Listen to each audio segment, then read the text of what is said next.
Welcome to Galaxy Classes, where concepts become clear and learning becomes powerful. Hello students! आज हम history का एक बहुत ही पावरफुल और ज़रूरी चैप्टर पढ़ने जा रहे हैं। Chapter 6 empowerment of women and other weaker sections.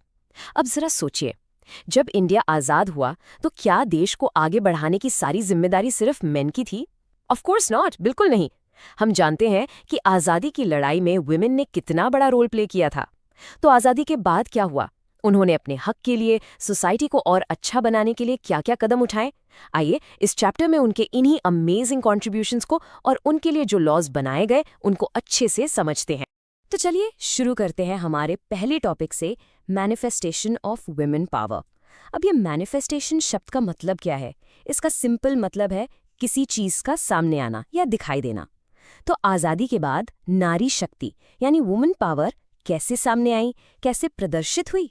आपको जानकर हैरानी होगी कि इसकी शुरुआत आम हाउसवाइव्स ने की, जब उन्होंने देखा कि महंगाई जैसी चीजें सीधे उनके घर और उनके किचन पर असर डाल रही हैं।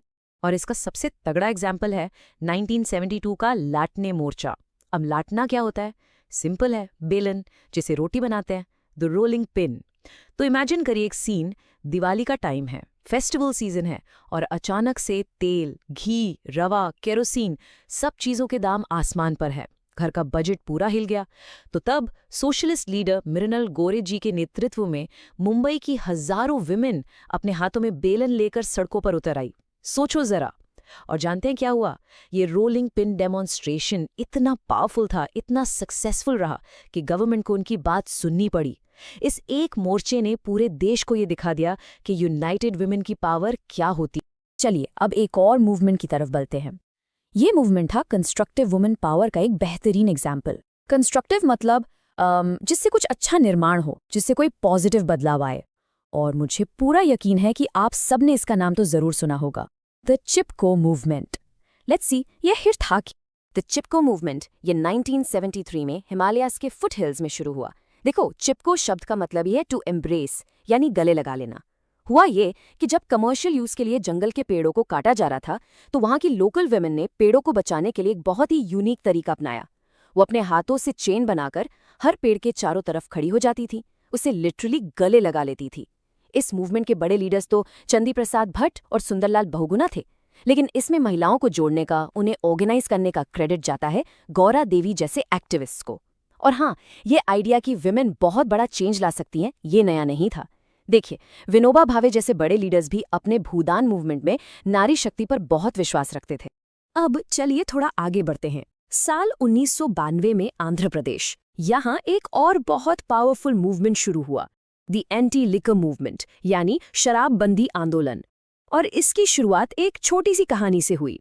एक गांव में लिटरेसी प्रोग्राम यानी साक्षरता अभियान चल रहा था, जिसमें सितम्मा कथा नाम की एक कहानी सुनाई गई। इस कहानी से इंस्पायर होकर और फिर जब दुबुगंटा गांव के 3 यंग लड़के नशे की हालत में एक झील में डूबकर मर गए, तो वहां की औरतों का गुस्सा फूट पड़ा।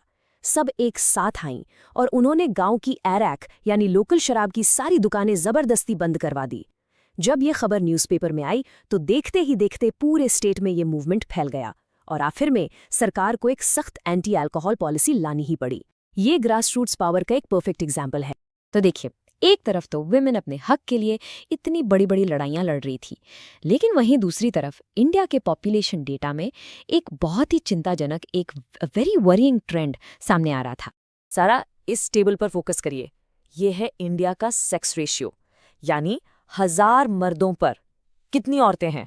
देखिए, 1951 में ये नंबर था 946। सिर्फ 20 साल बाद 1971 में नोटिस करिए ये नंबर कितना तेजी से गिरकर 930 हो गया और 1991 तक ये और गिरकर 927 तक पहुंच गया। The decline is very very clear. तो आखिर ऐसा हो क्या रहा था कि देश में लड़कियों की संख्या लगातार कम होती जा रही थी? ये एक बहुत ही सीरियस सवाल था। ये जो चिंता थी ना, ये सिर्फ इंडिया तक सीमित नहीं थी। ये एक ग्लोबल कॉन्वर्सेशन, एक ग्लोबल चर्चा का हिस्सा बन चुकी थी।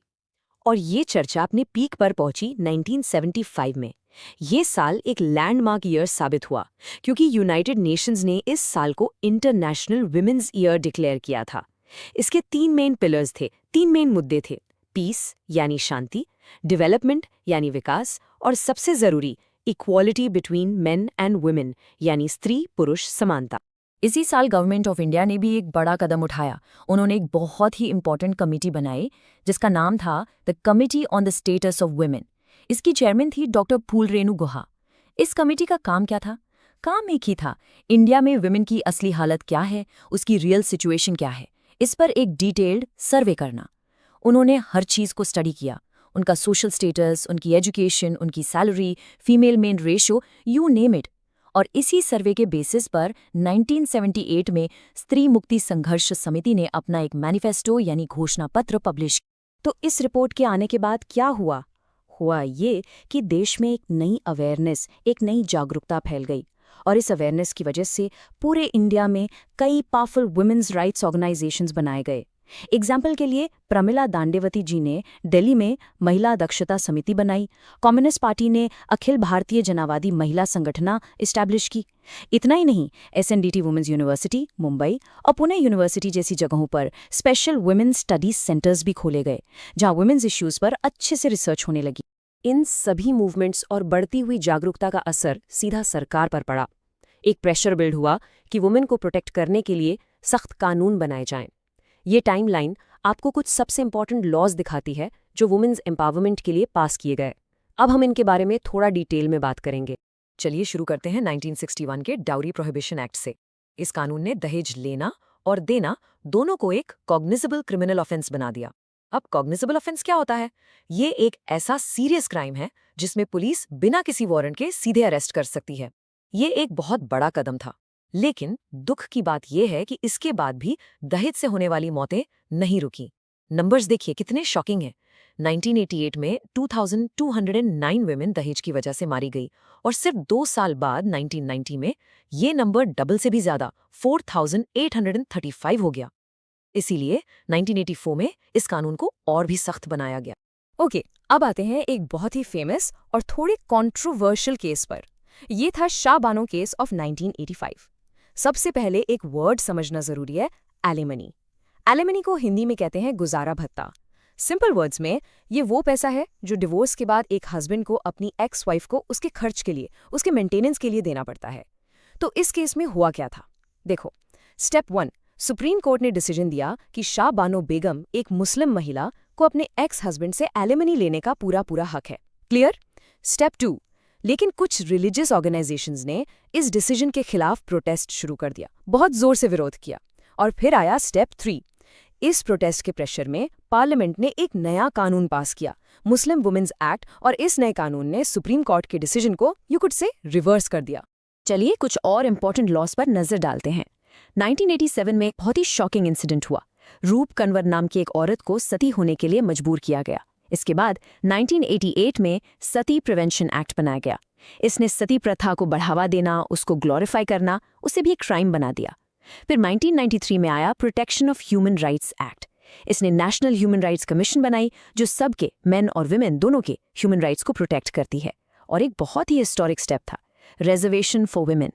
कॉन्स्टिट्यूशन में 73rd और 74th अमेंडमेंट्स किए गए, जिसके तहत 1/3 सीट्स यानी 33% सीट्स लोकल गवर्नमेंट बॉडीज जैसे ग्राम पंचायत और म्यूनिसिपैलिटीज में वुमेन के लिए रिजर्व कर दी गई।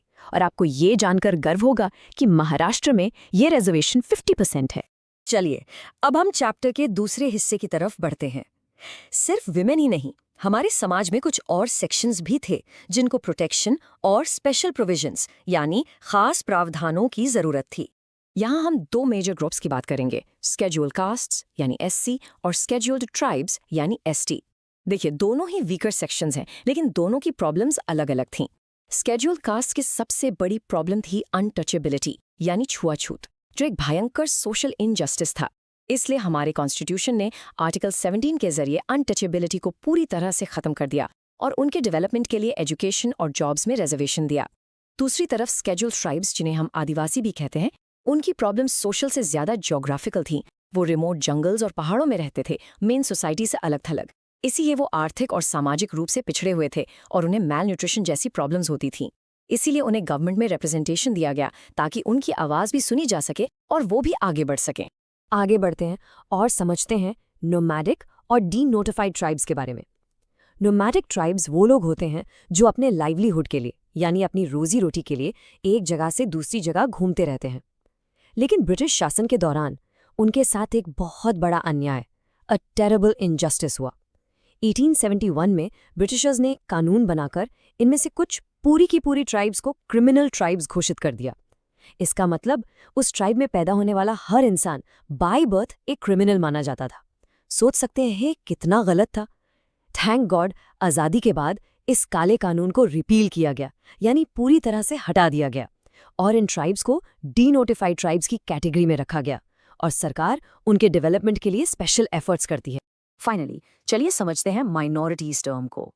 माइनॉरिटीज यानी अल्पसंख्यक, ये वो ग्रुप ऑफ पीपल होते हैं जो किसी भी सोसाइटी में रिलीजन, लैंग्वेज या रेस के बेसिस पर संख्या में कम होते हैं। हम जानते हैं कि इंडिया कितनी डाइवर्स कंट्री है। इस डाइवर्सिटी को प्रोटेक्ट करने के लिए हमारे कॉन्स्टिट्यूशन ने माइनॉरिटीज को कुछ स्पेशल कल्चरल और एजुकेशनल राइट्स दिए हैं। उन्हें अपनी भाषा, अपनी संस्कृति, अपने ट्रेडिशंस को प्रोटेक्ट करने का और उन्हें आगे बढ़ाने का पूरा अधिकार है। वो अपने अलग एजुकेशनल इंस्टीट्यूशंस भी चला सकते हैं। चलिए अब आपकी टेक्स्ट बुक से एक बहुत ही इंस्पायरिंग फैक्ट देखते हैं। क्या आप जानते हैं कि इंडिया में अब तक 17 वुमेन अलग अलग स्टेट्स की चीफ मिनिस्टर बन चुकी हैं? This is amazing. इस लिस्ट में सुचेता कृपलानी से लेकर जया ललिता जी, मायावती जी और ममता बनर्जी जैसे बहुत से पावरफुल लीडर्स के नाम शामिल हैं। ये साफ साफ दिखाता है कि इंडियन पॉलिटिक्स में विमेन का इन्फ्लुएंस कैसे लगातार बढ़ा है। तो स्टूडेंट्स, हमने इस चैप्टर के सभी इंपॉर्टेंट टॉपिक्स को एक एक करके कवर कर लिया है। अब एग्जाम से पहले एक क्विक फाइनल रिकैप तो बनता है। इस माइंड मैप से पूरा चैप्टर आपकी आंखों के सामने आ जाएगा। सबसे पहले हमने देखा वुमेन पावर एंड एक्शन, लाडने मोर्चा, चिपको मूवमेंट और एंटी लिको मूवमेंट। फिर हमने पढ़े लॉज फॉर एम्पावरमेंट जैसे dowry act, sati prevention act और पॉलिटिकल रिजर्वेशन। और आखिर में हमने अदर वीकर सेक्शंस के बारे में जाना, जैसे SC, ST, नोमैडिक ट्राइब्स और माइनॉरिटीज। तो इस पूरे चैप्टर से हमें क्या सीखने को मिलता है? हम ये सीखते हैं कि लोगों की एकजुटता, जब उसे हमारे कॉन्स्टिट्यूशन के स्ट्रॉन्ग प्रोविजंस का साथ मिलता है, तो सोसाइटी में बहुत बड़े बड़े पॉजिटिव चेंजेस आ सकते हैं। तो इस लेसन के एंड में मैं आपसे एक सवाल पूछना चाहता हूँ। इतने सारे संघर्षों और कानूनों के बारे में जानने के बाद आपको क्या लगता है कि आज भी प्रेजेंट डे इंडिया में विमेन और वीकर सेक्शंस के सामने सबसे बड़ा चैलेंज क्या है? इस सवाल पर जरूर सोचिए। This lesson was brought to you by Galaxy Classes, created only for study and concept clarity.